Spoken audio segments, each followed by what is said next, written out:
What's good, YouTube? This video is going to be about one huge dating mistake women make when they like a guy. And if you haven't subscribed, please do, and hit the notification button to get all of my new uploads.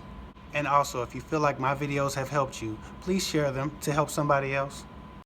With that said, I don't have a lot of time, so I'm going to get right into this.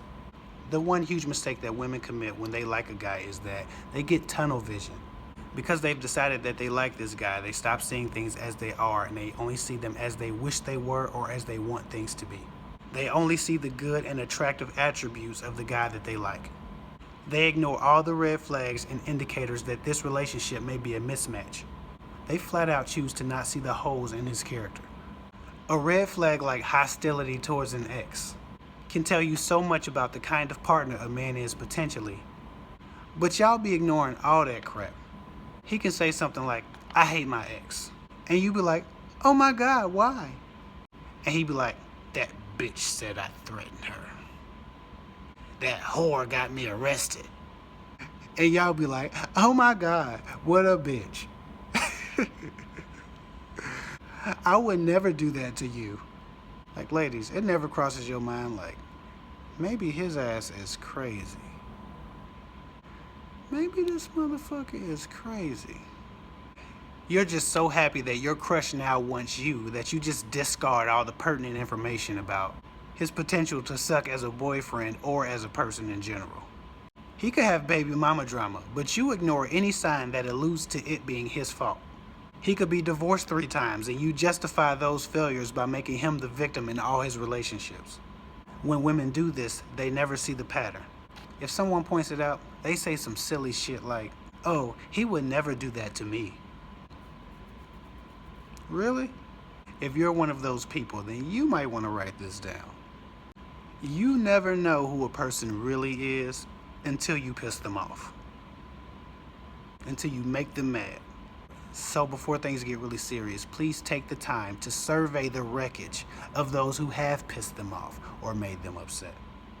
This will give you a more balanced account of who they are. Listen to what they accuse others of doing to them.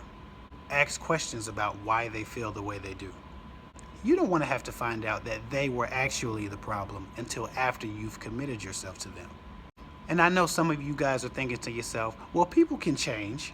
I'm not perfect and I don't want to hold their past against them because I don't want someone to do it to me.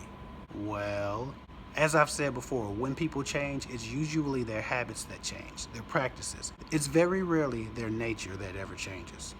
Their propensity to be hateful and vindictive to people who have disappointed them will not and has not changed. You will be the horrible, treacherous bitch in his stories if your relationship doesn't go well. I've noticed that a lot of women create this really villainous character in their head of their man's ex. They begin to think and say stuff like, "That bitch was basic, not me. She didn't do enough, I will. She couldn't give him what he needed, I can." They only find out that he was full of shit the whole time one day when he starts to destroy their confidence, make them feel inadequate, and turn them into one of his shitty exes. So don't let this be you. Pay attention closely, even when you like a guy. Find out what his flaws are, because they may be flaws that you can't live with. Well, that's my 2 cents on that. I'm starting an Ask Kev Hick series to answer more questions by video. I'm starting to get more and more as my channel grows.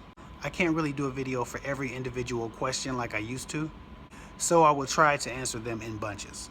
Some questions will still get their own video response, but I want to make sure that I get to everyone's question, so I'm going to give this a try. Comment down below any question that you want me to answer about dating. You can also write me at kevhicktalksguyswithgirls@gmail.com. Spelled just like my YouTube handle, @gmail.com. Be sure to mention in the questions whether or not you would like to remain anonymous. You may not always like my answers, but I promise to always be honest. Anyway, like, comment, subscribe. I'm going to get with y'all later.